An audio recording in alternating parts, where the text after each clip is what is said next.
صومال محسن کی leak video کے پیچھے کون ہے؟ پاکستان میں حالیہ ہفتوں میں خواتین ٹک ٹاکرز اور مشہور شخصیات کی لیک ویڈیوز کی تعداد میں تشویشناک اضافہ دیکھنے کو ملا ہے۔ یہ رجحان بڑھتا جا رہا ہے اور حالیہ شکار ٹک ٹاکر صومال محسن ہیں، جن کی ذاتی ویڈیوز آن لائن لیک ہو گئی ہے۔ یہ واقعہ دیگر مشہور شخصیات کے ساتھ پیش آنے والے مشابہ واقعات کے بعد سامنے آیا ہے، جن میں مناہل مک، امشا رحمان، متھرا چاہت گل اور مسکان چانڈیو شامل ہیں۔ ان واقعات نے آن لائن مواد کی سیکورٹی، ذاتی زندگی کے اصولوں کی خلاف ورزی اور عوامی نگاہوں میں آنے والی شخصیات کو درپیش بڑھتے ہوئے خطرات پر سنگین سوالات اٹھا دیے۔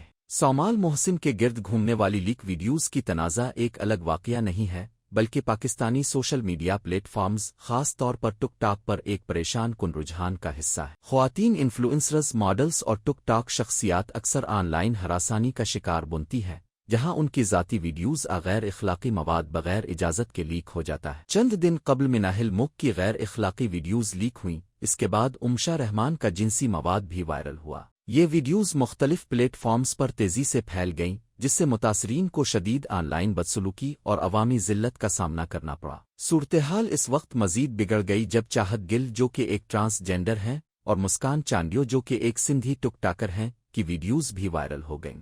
ان تمام واقعات میں ایک بات مشترک ہے: متاثرین کا صدمہ اور بے بسی، جنہیں نہ صرف ذاتی اذیت کا سامنا ہوتا ہے بلکہ عوامی میدان میں اپنی ساکھ اور عزت بھی کھو جاتی ہے۔ یہ رجحان ڈیجیٹل دور میں ایک بڑے نظامی مسئلے کا حصہ معلوم ہوتا ہے، جہاں ذاتی پرائیویسی کی حرمت کی خلاف ورزی کرنا ایک عام بات بن گئی ہے، اور ویڈیوز میں ملوث افراد کو جذباتی اور سماجی نتائج کا سامنا کرنا پڑتا ہے۔ صومال محسن، جو کہ ایک مشہور ٹک ٹاک اسٹار ہیں، اب ان مشہور شخصیات کی فہرست میں شامل ہو گئی ہے جن کا ذاتی مواد بدنیتی سے لیک کیا گیا۔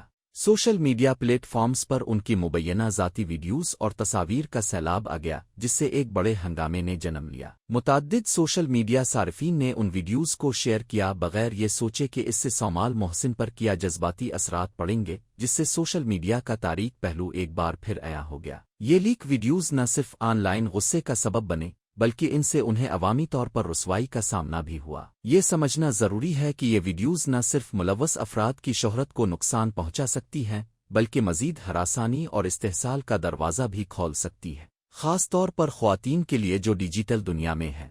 اس قسم کے مواد کی وائرل نوعیت کے باوجود متاثرین کی ذاتی اور پیشہ ورانہ زندگیوں پر جو نقصان آتا ہے، وہ اکثر ناقابل واپسی ہوتا ہے۔